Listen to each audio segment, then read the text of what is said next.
안녕하세요. 1인 원장 윤원장입니다. 1인 원장님들과 함께해요. 오픈 채팅에 이제 제가 혼자 매일 북치고 장구치고 막 이랬었는데 이제 선생님들이 천천히 들어와 주시고 계십니다. 보습학원 원장님도 계시고요. 이제 예비 창업자 원장님도 들어오셨어요. 좀 편하게 이야기 나누어 주시면 좋을 것 같아요. 서로 도움도 주고 받고 외롭지 않게 원 운영을 할 수 있는 공간이 되었으면 좋겠습니다. 원장님들, 선생님들 환영하니까 언제든 들어오세요. 오늘은 구독자 댓글 상담에 대해서 좀 이야기를 한번 해볼까 하는데요. 어떤 댓글이었냐면 퇴원생을 어떻게 맡고 있는 학생들을 어떻게 관리해야 하냐, 그 부분에 대해 문의를 주셨어요. 참 어려운 얘기인 것 같아요. 저도 퇴원생이 발생합니다. 언제나 이제 발생할 수 있는 거라서 이게 정답이다 라고 말씀을 드릴 수는 없지만 그냥 제 경험치로 이야기를 해보겠습니다. 퇴원생이 이제 발생하는 원인부터 한번 파악을 해볼게요. 우선은 퇴원생이 발생하는 원인도 어떤 문제든 간에 이제 세상 살면서 저희한테도 문제가 많이 생기잖아요. 그런데 저희가 해결할 수 있는 문제가 있는가 하면 해결할 수 없는 문제도 있어요. 그런데 고민하고 있는 것들, 그런 것도 많이 있잖아요. 근데 학원에서 퇴원생 생기는 것도 마찬가지인 것 같아요. 우리가 해결할 수 있는 거냐, 해결할 수 없는 거냐. 우선 제가 교습소를 하다가 교습소를 이전을 했을 때는 왜 이전을 했냐면 퇴원생이 이제 발생을 할 때 이유가 대부분 아이들이 만족을 못해서도 아니고 학부모가 만족을 못해서도 아니라 거의 대부분 경제적인 이유였어요. 경제적인 이유라고 말하는 거 사실 솔직히 좀 어렵잖아요.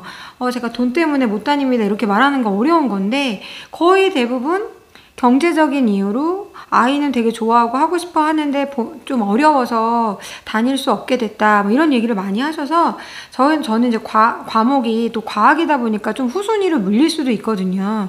그래서 이런 부분은 내가 해결할 수 없겠다라고 생각해서 입지를 좀 바꾼 이유도 있어요. 이런 경우는 내가 해결할 수 없는 부분이다 라고 저는 생각을 했었거든요. 그 다음에 이제 해결할 수 있는 부분에 대해서 또 이야기를 나눠볼게요. 우선 해결할 수 있는 부분이라면 우선은 학원에 아이들이 이제 퇴원생이 생기는 이유는 첫 번째는 우선 애들이 너무 가기 싫다고 해서, 그러니까 애들이 만족을 못하는 거죠. 두 번째는 어머님이 만족을 못하는 경우, 아이는 좋아하는데 어머님이 보내기 싫은 경우가 있겠죠.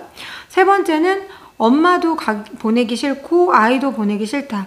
그럼 이제 세 가지 경우에는 이제 아이들이 이제 가기 싫은 경우는 어떤 경우인 것 같냐면 조금 아이들이 이제 공부하다 보면 슬럼프가 오잖아요. 그리고 또 아이들이 공부할 때 좀 어려운 부분이 있잖아요. 그러면 그런 부분들을 조금 선생님이 좀 파악을 하셔서 사전에 어머님하고 카톡으로 좀 대화를 나누고 아이들한테도 이제 저 같은 경우는 좀 어려운 부분이다.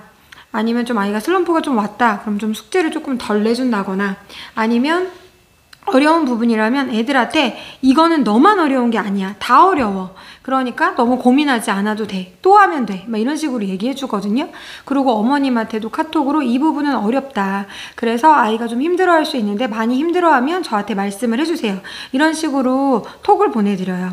그러면 조금 아이들이 막 힘들어서 못 다니겠다. 뭐 이런 부분은 조금 덜한 것 같아요.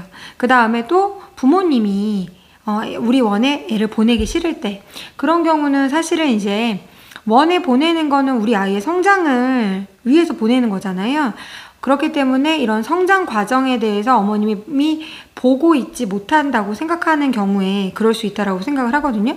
근데 저는 이제 어머님들한테 저희 초등학교 같은 경우는 초등학생들은 문제집 숙제를 채점을 해가지고 보내달라고 해요. 그러면 채점을 하면서도 우리 아이가 잘 이해했는지 못했는지 선생님이 이 부분은 꼼꼼히 봐주시는지 이런 것도 어머님들이 알 수 있잖아요. 그렇게도 알 수 있다고 생각을 하고 그 다음에 저는 사실은 엄청 관리 전화를 많이 한다거나 이러지 않아요. 안 하는 쪽에 속하는 사람이거든요. 근데 만약에 연락을 한다, 톡을 보낸다 그러면 예전에 과거에 있는 것과 지금 현재 모습을 찍어서 같이 이야기를 해드려요. 그럼 이 아이가 이런 부분이 좋아졌고 이런 부분이 부족하기 때문에 내가 이 부분은 더 신경 쓰겠다, 이런 식으로. 그러면 어머님이 보시기엔 우리 선생님이 우리 아이한테 맞추어서 아이를 발전시키기 위해서 지도하고 계시구나, 이렇게 느낄 수 있게 그렇게 상담을 하는 편이거든요. 그 다음에 이제 그러다 보면 이제 어머님들이 만족하지 못하는 경우는 그다지 없는 것 같아요. 그 다음에 세 번째는 어머님도 만족을 못하고 아이들도 싫어하고, 그러면 그건 이제 본인을 자기 선생님이 스스로 나한테 어떤 부분에 문제가 있는지, 내가 수업을 할 때 우리 아이들을 어떻게 대했는지, 그 다음에 어머님들하고 너무나 소통을 안 하고 있는 건 아닌지, 그런 부분에 대해서 고민을 해보시면 될 것 같아요. 사실은 본인이 제일 잘 알고 있다고 저는 생각을 해요. 저도 어떨 때는 그러거든요. 내가 너무 전화를 너무 안 했나? 막 이런 생각이 들 때가 있어요. 그러면 그거 내가 알고 있는 거잖아요. 그러면 한 통화라도 전화하면 되거든요.